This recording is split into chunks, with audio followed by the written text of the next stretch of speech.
Hi everyone, good morning and welcome back to the channel. तो भाई new gen Hyundai Venue 4 नवंबर 2025 को launch होने जा रही है और गाड़ी के अंदर इस बार बदलाव बहुत ज्यादा है। व्हेन आई से बदलाव दैट मींस गाड़ी जो है नए प्लेटफॉर्म पे ही आ रही है। पहला जो उसका Q2 प्लेटफॉर्म था उसको चेंज करके अब K1 प्लेटफॉर्म के अंदर गाड़ी लॉन्च हो रही है और K1 प्लेटफॉर्म ये वही प्लेटफॉर्म है जिसपे सिरोस आई थी। सिरोस की डायमेंशंस वाइज ये करंट वेन्यू से ज्यादा बड़ी है और जो नई वेन्यू आई है बिकॉज इसके अंदर K1 प्लेटफॉर्म आ रहा है, अब इसके अंदर आपको लॉन्गर व्हील बेस मिलता है जो 20 mm ज्यादा है, ज्यादा हाइट मिलती है और ज्यादा विड्थ मिलती है, जिस वजह से गाड़ी के अंदर आपको स्पेस काफी अच्छा मिल जाता है। तो काफी सारे कस्टमर्स के क्वेश्चन है क्या मेरी यूजेस के हिसाब से ये गाड़ी मेरे लिए बेटर है, इंजन ऑप्शन क्या क्या इसके अंदर आ रहे हैं और क्या नया है इस बार न्यू वेन्यू में। तो इन्हीं सारी चीजों की आज के इस वीडियो में बात करेंगे। तो चलिए अपनी इस वीडियो को शुरू करते हैं। मेरा नाम है वीरेश और आप देख रहे हैं दी STJ कार्स। तो सबसे पहले सबसे बड़े सवाल का जवाब दे देते हैं, क्या ये गाड़ी मेरे लिए अच्छी है, क्या ये मुझे बुक करा देनी चाहिए। अब इसके अंदर दो ऑप्शन आते हैं। पहला तो वो जो गाड़ी लेते हैं लॉन्ग टाइम के लिए रखते हैं 7 से 8 साल तक और उसके बाद फिर गाड़ी को बेच देते हैं। कुछ कस्टमर ऐसे होते हैं जो 2-2.5 साल चलाते हैं और बेच देते हैं। दोनों की रिक्वायरमेंट जो है अलग है। तो सबसे पहले कस्टमर्स की बात करते हैं जो गाड़ी लंबे समय तक रखते हैं। देखिए, जब कोई भी गाड़ी आप लंबे समय तक रखते हो तो आप ये इंश्योर करते हो कि उसके अंदर जो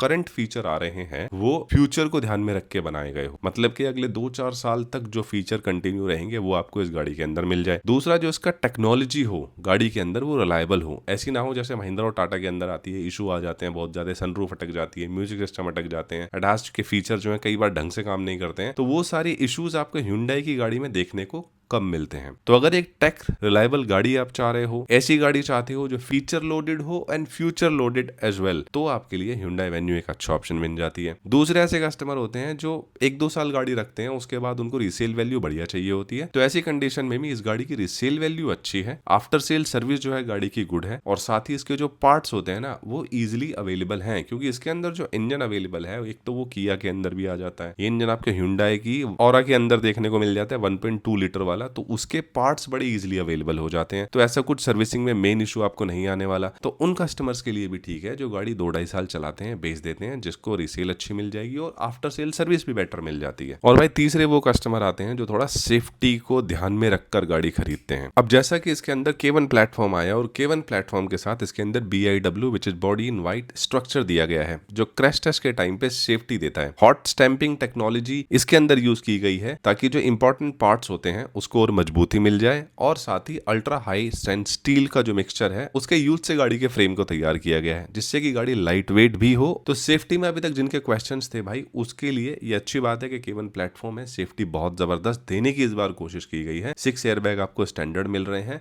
और जहां तक एक्सपेक्टेशन है कि अगर ये भारत एनकैप या ग्लोबल एनकैप क्रैश टेस्ट में जाएगी तो 5 स्टार स्कोर करके आएगी, क्योंकि सिरोस को भी 5 star global NCAP crash test में रेटिंग मिली थी और भाई उसको भी K1 प्लेटफॉर्म पे ही डिजाइन किया गया था। तो सेफ्टी वाले कस्टमर भी इस गाड़ी की तरफ जा सकते हैं क्योंकि फीचर गाड़ी के अंदर सेफ्टी के लिहाज से भी काफी अच्छे दिए गए हैं। अब इसमें दूसरा क्वेश्चन आता है किन के लिए ये गाड़ी अच्छी नहीं है। तो जहां तक एक्सपेक्टेशन है कि ये गाड़ी 4 पैसेंजर के लिए ठीक रहेगी। 5 पैसेंजर अगर इस गाड़ी में बैठेंगे तो शायद थोड़ा अनकंफर्टेबल आपको फील हो। तो 4 पैसेंजर जिनकी हाइट 5.5 फुट से लेके 6 फुट तक है उनके लिए ये गाड़ी सही है। अगर आपके घर में 5 मेंबर हैं, अच्छे खासे हाइट के हैं, तब आपको ये गाड़ी एक तरीके से अवॉइड कर देनी चाहिए। देखिए, दूसरे वो कस्टमर आते हैं जो माइलेज फ्रीक होते हैं, जो माइलेज को बड़ा ध्यान में रखते हैं। तो Hyundai की वेन्यू में जो 1 लीटर का टर्बो पेट्रोल इंजन आता है उसकी माइलेज कोई बहुत जबरदस्त नहीं है और ऐसा लगता है कि Hyundai के जो इंजन है ना वो माइलेज के लिए नहीं जाना चाहते। अब चाहे आप क्रेटा ले लो, एल्कजार ले लो, एक्स्टर ले लो, CNG की अलग बात है, बट पेट्रोल इंजन में आपको माइलेज अच्छी नहीं मिलती है। इसी तरीके से जो 1 लीटर का टर्बो पेट्रोल इंजन है उसकी माइलेज भी सिटी के अंदर तो 10-11, हाईवे पे 15-16 और जो डीजल इंजन है वो आपको बेटर माइलेज निकाल के देता है, specially in the manual variant. तो अगर आप एक माइलेज वाली गाड़ी लेना चाहते हो जिसमें बेहतरीन पावर मिल जाए, माइलेज मिल जाए, तो आप डीजल की तरफ चले जाइए। 1.5 लीटर का डीजल इंजन आता है, 250 Nm का टॉर्क देता है और ये आपको माइलेज भी लगभग सिटी के अंदर 17 से 18 और हाईवे पे 20 से 22 की माइलेज निकाल के दे देगा। तो पेट्रोल में अगर आप माइलेज अच्छी देख रहे हो तो इसको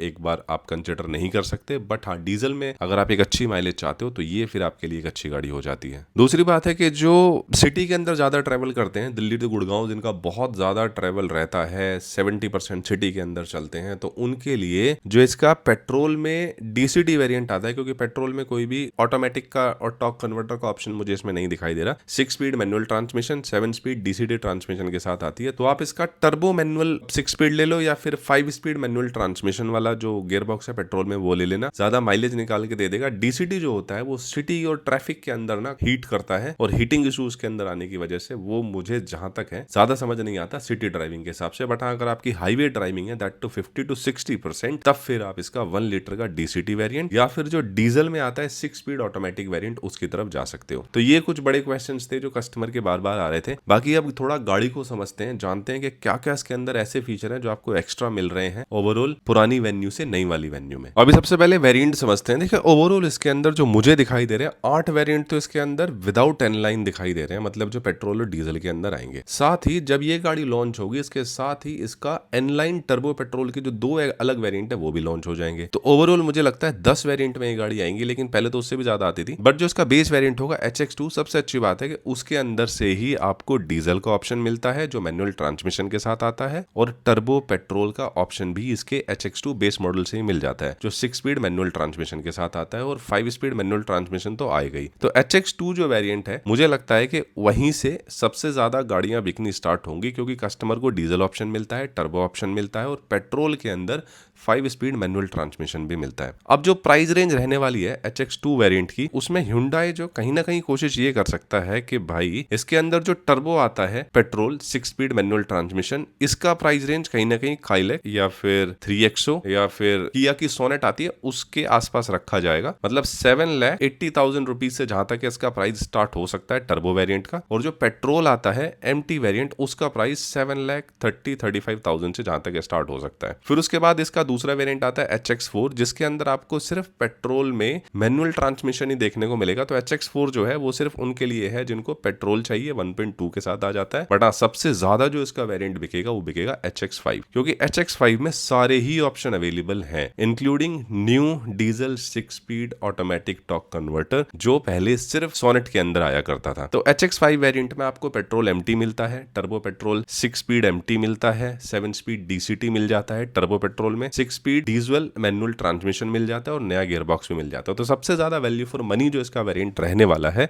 वो HX5 ही रहेगा। बाकी फिर आता है HX6। HX6 जो है वो प्योरली पेट्रोल वेरिएंट ही रहेगा, क्योंकि पेट्रोल MT आता है और 7 स्पीड DCT आता है HX6 के अंदर। फिर उसके बाद इसका HX7 वेरिएंट आता है जो स्पेशली डीजल वेरिएंट है, क्योंकि इसका HX7 के अंदर डीजल ही वेरिएंट आएगा आपको। फिर HX10 आएगा जिसके अंदर आपको टर्बो पेट्रोल 7 DCT का ऑप्शन मिलेगा, और डीजल का नया जो 6 स्पीड ऑटोमेटिक टॉर्क कन्वर्टर है उसका ऑप्शन हो जाएगा। और जहां तक है जो इसका ADAS लेवल 2 का फंक्शन है वो इसके HX10 तक के अंदर आएगा, और जब इलेक्ट्रॉनिक पार्किंग ब्रेक आता है तो वो डिस्क ब्रेक पे काम करता है। तो ओवरऑल चारों टायरों में फिर आपको डिस्क ब्रेक जो है वो देखने को मिलेंगे। साथ ही जो एनलाइन वेरिएंट्स हैं जो कई बार बाद में लॉन्च किए जाते हैं वो भी आपको सेम टाइम पे लॉन्च होते हुए दिख जाएंगे, और ये 1 लीटर के टर्बो GDI पेट्रोल इंजन के साथ ही आएंगे। ट्रांसमिशन ऑप्शन इसमें आपको मैनुअल और DCT मिलेगा, और N6 और N10 के वेरिएंट के साथ आएगी। मतलब जो N8 वेरिएंट है उसके अंदर आपको DCT के साथ आ जाएगा, और जो N6 वेरिएंट है उसके अंदर आपको टर्बो मैनुअल ट्रांसमिशन का ऑप्शन भी मिल जाएगा। सबसे अच्छी बात है कि जो N लाइन है ना भाई, उसका लुक और उसका जो इंटीरियर है वो बहुत जबरदस्त है। मतलब इंटीरियर पे अगर आप नजर डालोगे तो completely blackout with red stitches आपको देखने को मिल जाता है, और मुझे सबसे जबरदस्त इसके अंदर लग रहा है वो है इसका स्टीयरिंग। इसके अंदर पूरा स्पोर्टी स्टीयरिंग आपको देखने को मिलता है विद 2 एक्स्ट्रा बटन, जो 1 आपको driving mode and 1 traction controls and modes वगैरह के लिए आपको दे दिया जाएगा। बट ओवरऑल जो N लाइन है बहुत जबरदस्त लग रही है। N लाइन के अंदर जो टायर साइज है 17 इंच आएगा। बाकी जितने अदर वेरिएंट है, आप चाहे वो HX10 हो, उसके अंदर आपको 16 इंच का टायर साइज देखने को मिल जाएगा। सबसे अच्छी बात है सेफ्टी में आपको इसके अंदर अब ऑल व्हील डिस्क ब्रेक जो है वो देखने को मिल जाते हैं। ADAS लेवल 2 का फंक्शन देखने को मिल जाता है विद 21 ऑटोनोमस फीचर, जिसके अंदर फ्रंट के साथ साथ रियर में भी रडार मॉड्यूल आएगा, यानी कि फ्रंट कोलिजन वार्निंग के साथ साथ जो रियर कोलिजन वार्निंग है उसको भी ये गाड़ी डिटेक्ट करेगी। तो ये कुछ गाड़ी की इंफॉर्मेशन है। बेस मॉडल जो कस्टमर लेना चाह रहे हैं, बेस मॉडल की वीडियो ऑलरेडी चैनल पे काफ़ी सारे अवेलेबल हैं। जहाँ तक एक्सपेक्टेशंस हैं कि इसका जो बेस मॉडल है उसी के अंदर आपको जो टच स्क्रीन है वो देखने को मिल जाएगी। अब बात करते हैं सेफ्टी फीचर्स जो गाड़ी के अंदर एक्स्ट्रा दिए गए हैं। सबसे जो बेहतरीन मुझे इसके अंदर फीचर लगता है वो है इसका हाईलाइन TPMX। अभी इसके अंदर जो टायर प्रेशर मॉनिटरिंग सिस्टम है ना, वो इसके सेकंड बेस वेरिएंट से स्टार्ट हो जाता है और ये काफ़ी इंपॉर्टेंट फीचर है। इंडिया के अंदर जहाँ वेदर कंडीशन रेगुलर चेंज होती है तो एक TPMS बहुत इंपॉर्टेंट फीचर है। साथ ही dash level 2 with 21 autonomous feature, rear radar, EPS with auto hold मिल जाता है, हिल होल्ड असिस्ट मिल जाता है और एक रोल ओवर सेंसर जो है वो इस गाड़ी के अंदर एड ऑन किया गया है। बट जहां तक है वो इसके टॉप मॉडल में ही आएगा। गाड़ी की जो फीचर्स की बात करते हैं तो पहले मैंने वीडियो में बताया था 10.25 इंच की स्क्रीन, उसके लिए आई एम सॉरी। इसके अंदर जो बड़ी स्क्रीन आएगी वो आएगी 12.3 इंच की। दो स्क्रीन आएगी, एक MID स्क्रीन होगी और एक होगा इसका इंफोटेनमेंट सिस्टम। जो MID स्क्रीन होगी उसके अंदर ही आपको मैक्सिमम इंफॉर्मेशन देखने को मिल जाएगी, जैसे कि टर्न इंडिकेटर व्यू होता है कैमरे वाला, वो आपको MID क्लस्टर में देखने को मिलेगा। नेविगेशन सिस्टम जो है वो भी आपको इंफॉर्मेशन क्लस्टर के अंदर देखने को मिलेगा। Touch screen with wireless Android और एप्पल कारप्ले के साथ आ जाएगी। 8 स्पीकर का सेट आपको मिल जाएगा एंड जो इंफोटेनमेंट सिस्टम है, जो सॉफ्टवेयर है वो एनवीडिया का इंस्टॉलेशन है, तो बहुत ज्यादा इसके अंदर प्रॉब्लम नहीं आने वाली। साथ ही 70 कनेक्टेड कार फीचर्स जो है वो आपको देखने को मिल जाएंगे। वेंटिलेटेड सीट का फंक्शन आ जाएगा, बट जहां तक एक्सपेक्टेशन है वो टॉप मॉडल में ही आएगी। पैनोरामिक सनरूफ इसके अंदर नहीं आएगी। 60-40 स्प्लिट सीट आ जाएगी। बूट स्पेस क्या रहेगा वो देखने वाली बात रहेगी। करंट वाली जो गाड़ी आती है 350 लीटर का बूट स्पेस आता है, तो एक्सपेक्टेशन है कि 10-15 लीटर शायद ऊपर ही आ जाए और ज़्यादा नी रूम आपको इसके अंदर मिल जाएगा। कस्टमर के जो क्वेश्चंस थे कि भैया CNG में आएगी, तो शायद CNG में ना आए। टर्बो CNG के साथ आएगी, भाई वो भी ना आए, क्योंकि CNG अभी भी नहीं आती है न्यू के अंदर, और फ्यूचर में आएगी कि नहीं अभी उसका कोई भी इन्फॉर्मेशन अवेलेबल नहीं है। तो ये कुछ इन्फॉर्मेशन थी the all new Hyundai Venue 2025 के बारे में। आपको ये वीडियो कैसा लगा कमेंट करके बताना। बाकी मिलते हैं अगली वीडियो में, तब तक के लिए बाय बाय।